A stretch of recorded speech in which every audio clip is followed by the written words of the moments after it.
Hello, friends, welcome back. This is today's topic. We are not afraid to die if we can all be together. So, in this very chapter, you'll see how little children can sometimes be more, we can say, passionate, or we can say they can have more patience in the stressful situations, and how they can adapt to the confidence of the elder ones. So, in this very chapter, it's a story of a businessman, a businessman who is 37 years old and who is a narrator of the story as well. And along with him is his wife, whose name is Mary, two children, one is Jonathan, 6, and Suzanne, 7, one daughter and one son. And as they went on a voyage on the ship, the name of the ship is Wave Walker, in July 1976. It's based on real situation where a person who is a businessman and he takes a voyage through the sea, and he's accompanied by his wife and two children. And he wanted to duplicate a round the world trip which was taken 200 years earlier by Captain James Cook. So he wanted to copy that very thing, and he planned this very trip for a long period of time, and this 3-year trip took him almost 16 years to practice and make this ship as well.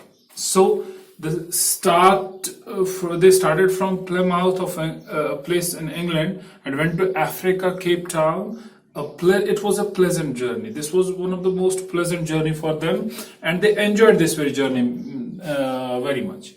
But as they were knowing that after Africa it will be the toughest route to tackle, so what they did, they hired two crewmen. One was Larry and another was Herb, who was very we can say experienced, and they were very well known, these crewmen. So they hired these two people and to tackle the roughest sea, or we can say route, of the southern Indian Ocean. This is considered as the roughest route, so they want this to be tackled in a very proper way, so they hired Larry and Herb. So as they went through as they began their journey, they encountered strong and alarming waves, but they managed at the very first and reached around 35,000 kilometers east of Cape Town. That means from Cape Town they just moved to 35,000 kilometers towards east. That means towards Australia, or we can see in the Indian Ocean.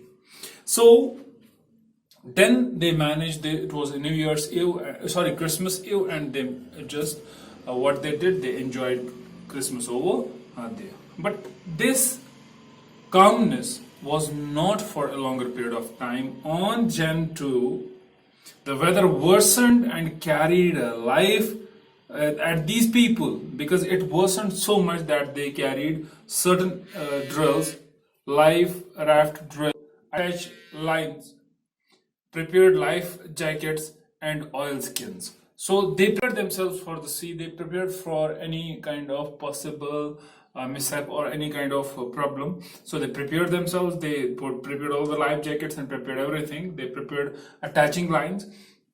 So what happened in the evening, as ship was moving and it was just going against the waves and the harsh climate, this ship was about to be overturned by a big vertical wave. So over here, the narrator thought that he was losing his conscience and it was the end of their life. But soon another wave turned it back. It was another wave which was following, so it turned back the ship. But the ship got totally destroyed.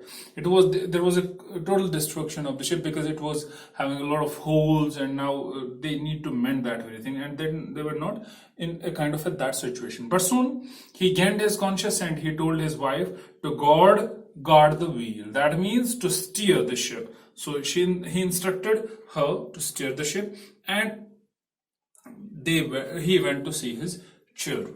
As he went to Sue informs about bumping of his head, but Jonathan was okay, and there was no major concern. So the major thing over here was to save the ship. Sue didn't complain so much. She said that it was just a bumping of the head.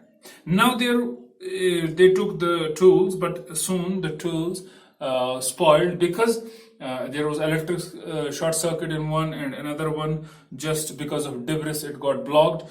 But he found a spared motor and spared this draining motor and drained little water from the ship. They Mayday calls. You should know Mayday calls. What does Mayday calls mean? In sea voyage, or we can say ships, they just call for help, and that is known as Mayday call. And when they go for it, there was no answer because they were in the farthest corner of the sea, so nobody was able to answer them, and they were not able to connect. So what happened? Children gave a kind of a determination to fight, because now Suzanne, as her eye was black now, it was swallowed up, there was a cut on her this arm as well, but she gave a kind of a confidence to his father and mother. And little this Jonathan, he gave confidence as well. He said that we are not afraid to die. The chapter, the name of the chapter, it is a phrase, it is the speech of Jonathan. He says that we are not afraid to die if we can all be together, just make ourselves comfortable together. So I'm not afraid to die. This gives a kind of a confidence to both parents, and they just ate after 2 days. So what happened after that? They managed to reach Amsterdam Island, which was an island of Australia and a scientific base.